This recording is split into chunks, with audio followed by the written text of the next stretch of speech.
वृंदावन धाम से आप सभी को राधे राधे। आज हम आपको लेके चलते हैं सिद्धपीठ इमली तला मंदिर वृंदावन। गौरांग महाप्रभु की करुणा से पुनः प्रकट ब्रज। हरि बोल। 1 मिनट रुकिए, वीडियो स्किप मत कीजिए। अगर आप सोच रहे हैं इमली तला मंदिर तो देख रखा है, इसमें नया क्या होगा, तो आज का वीडियो आपके लिए ही है, क्योंकि आज हम आपको 5500 वर्ष पुराने उस इमली वृक्ष के दर्शन कराएंगे जिसके नीचे भगवान स्वयं बैठकर राधा नाम का जप करते थे। क्या आप जानते हैं इमली तला को सिद्धपीठ क्यों कहा जाता है? क्या यहीं से श्री कृष्ण चैतन्य अवतार की घोषणा हुई? श्री गौरांग महाप्रभु ने वृंदावन को पुनः प्रकट कैसे किया, और आज इस मंदिर में कौन कौन से विग्रह विराजमान है? अगर ये प्रश्न आपको भी सोचने को मजबूर करते हैं तो वीडियो को अंत तक देखिए, क्योंकि आज आप इमली तला को सिर्फ देखेंगे नहीं, समझेंगे नहीं और महसूस करेंगे। गौरांग महाप्रभु का वृंदावन आगमन। जब श्री चैतन्य महाप्रभु वृंदावन आए तब ब्रज वैसा नहीं था जैसा आज दिखाई देता है। रास स्थलियां लुप्त थी, कुंजवन पहचान में नहीं आते थे और राधा कृष्ण की लीलाएं केवल ग्रंथों और संतों की स्मृति में ही थी। महाप्रभु स्वयं भगवान श्री कृष्ण है, परंतु राधा के भाव और कांत में उनका उद्देश्य था वृंदावन को पत्थरों से नहीं, नाम और प्रेम से पुनः प्रकट करना। उन्होंने स्वयं ब्रज में भ्रमण किया और अपने प्रिय भक्तों को प्रेरित किया, जिससे लुप्त लीला स्थलियां पुनः संसार के सामने आईं। इमली तला सिद्धपीठ क्यों कहा जाता है?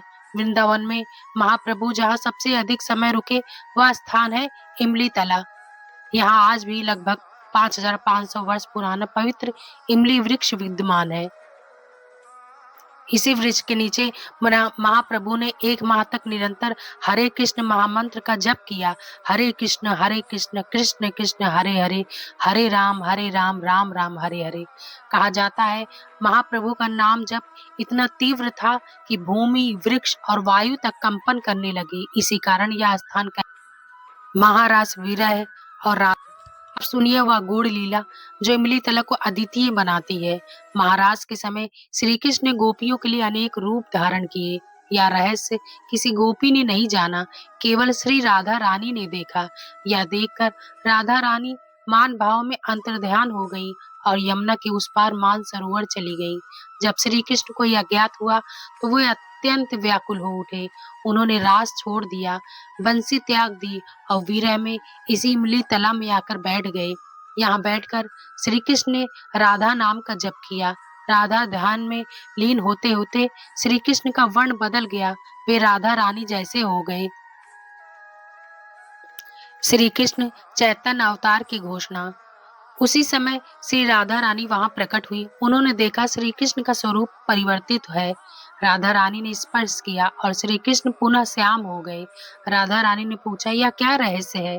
तब श्री कृष्ण बोले, कलयुग में मैं इसी भाव और इसी कांति में अवतार लूंगा और मेरा नाम होगा श्री कृष्ण चैतन्य। यही वह पावन स्थल है जहाँ गौरांग महाप्रभु के अवतार का रहस्य प्रकट हुआ। इमली तला में मंदिर में कौन कौन से विग्रह विद्यमान है? तो इसमें श्री श्री राधा गोपीनाथ वे श्री कृष्ण है जो राधा प्रेम से पूर्ण है। राधा रानी महाराज के अधिष्ठात्री। इमली तला में राधा गोपीनाथ विरह, माधुर्य और राधा भाव को प्रकट करते हैं।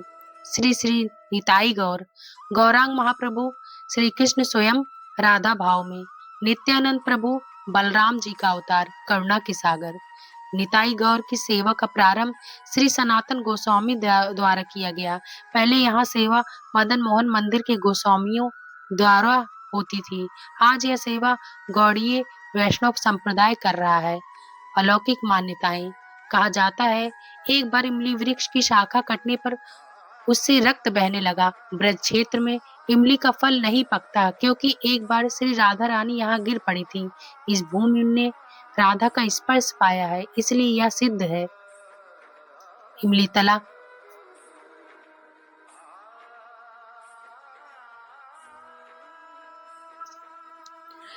इस दृश्य को देखकर ऐसे लगता है कि यह तस्वीर जीवंत हो उठेगी। इसमें राधा रानी दर्पण में जब अपना मुख देख रही हैं, तो दर्पण में उन्हें श्री कृष्ण का मुख नजर आ रहा है।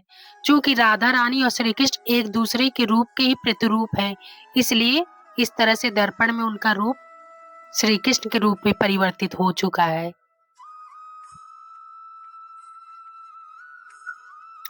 इस दृश्य में राधा रानी पकी हुई इमली से फिसल जाती हैं, तो सारी सखियां आकर के देखने लगती हैं।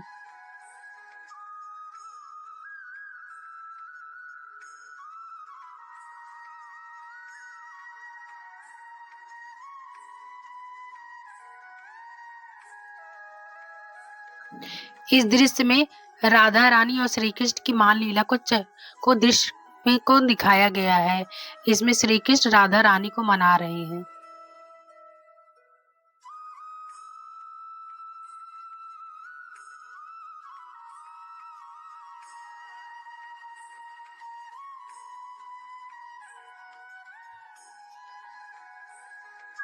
इस दृश्य में श्री चैतन्य महाप्रभु प्रकाशानंद सरस्वती जी का उद्धार कर रहे हैं इमली तला वृंदावन में।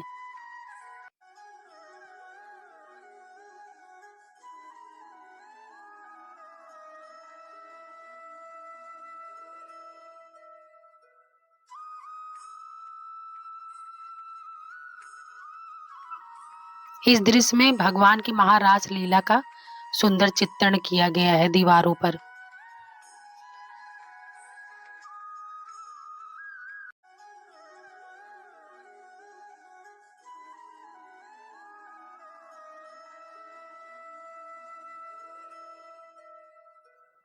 यह है राधा रानी की मां लीला का सुंदर दृश्य।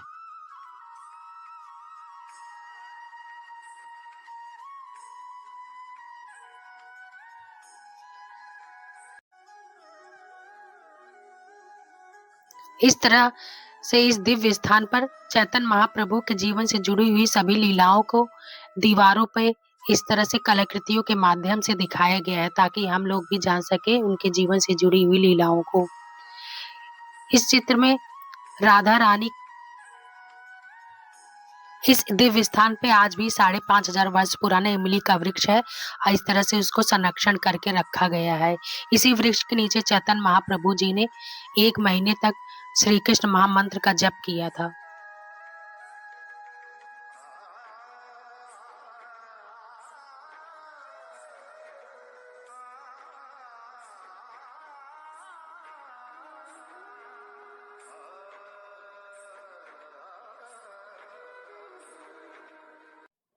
इस सुंदर विग्रह में लेफ्ट से राइट की तरफ बढ़ेंगे तो सबसे पहले लेफ्ट की तरफ से गौरांग महाप्रभु है, फिर सेकंड नंबर पर नित्यानंद महाप्रभु, फिर हमारे गोपीनाथ भगवान और श्री राधा रानी।